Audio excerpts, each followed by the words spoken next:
Hello YouTube, this is the Happy MS guy, and this is my review on the Thomson Titanium Seatpost. I don't know what it's classified as, if it's a masterpiece or what, but it is just saying titanium on there. The blue anodizing in the letters and the Maxlite mark and all that other stuff. But I'm just going to review what I think of it. Okay, so far it hasn't bent. It hasn't broken my frame. I put a little over 1,000 miles on it since I bought it. It does not want to slide down in the frame either, hitting bumps. And I even had the seat post a little bit higher than the Maxlite. Like maybe this physique, I don't know, the seat post stopper is about a 1/2 inch high, and that's the Maxlite line right there. So it's about 4 inches in the frame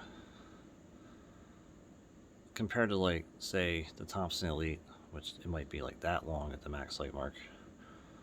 So with the Thomson Elite, this Maxlite mark actually was more like halfway down the seat clamp.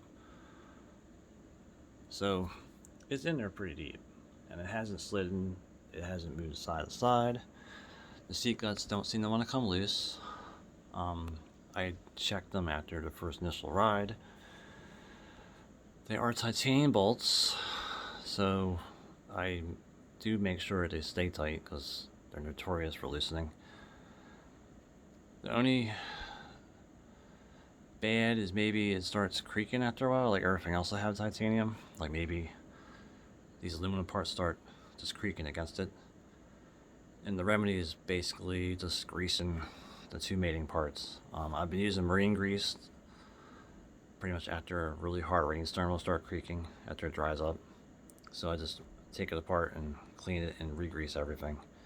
They seem not to grease any of the guts, but it seems like it's always better to grease the guts if you don't want the seat post making noises. Everything else I have titanium sort of does a creak too. Like even the handlebars will creak against the stem if I don't grease the stem. And the steering tube of the fork likes to creak with the stem too. Even the brake levers will do that. And these lock-on grips will still do that too. So everything should actually have some kind of lube against the titanium no matter what, because it does flex. The seat post hasn't given me any problems, really at all. Pennsylvania's roads and tow paths and stuff are not that smooth, and I do sit down, take some of the bumps. Maybe like the Manioc tow path has what do you call it, boardwalk kind of things that are like docks on a harbor.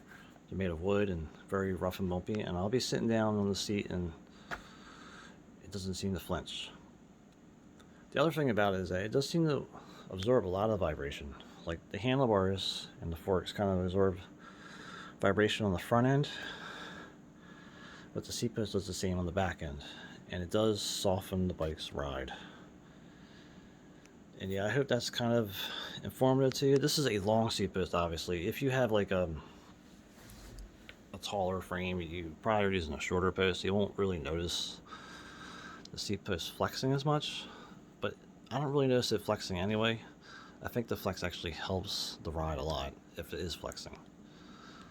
Like just hitting one bump, it'll probably flex a little bit, but not as much as some seat posts I've seen. And I kind of trust titanium over aluminum because aluminum will more likely fatigue faster than titanium does. It hasn't had any issues with supposedly a weld right here. That isn't falling apart or anything. It's been doing perfectly fine. So after 1 year using this, I'd say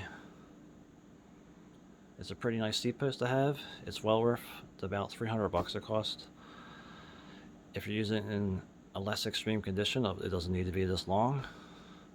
It should work even longer. It shouldn't have any more issues. Just make sure you have it in your frame all the way, as far as it can go, like all the way to here. And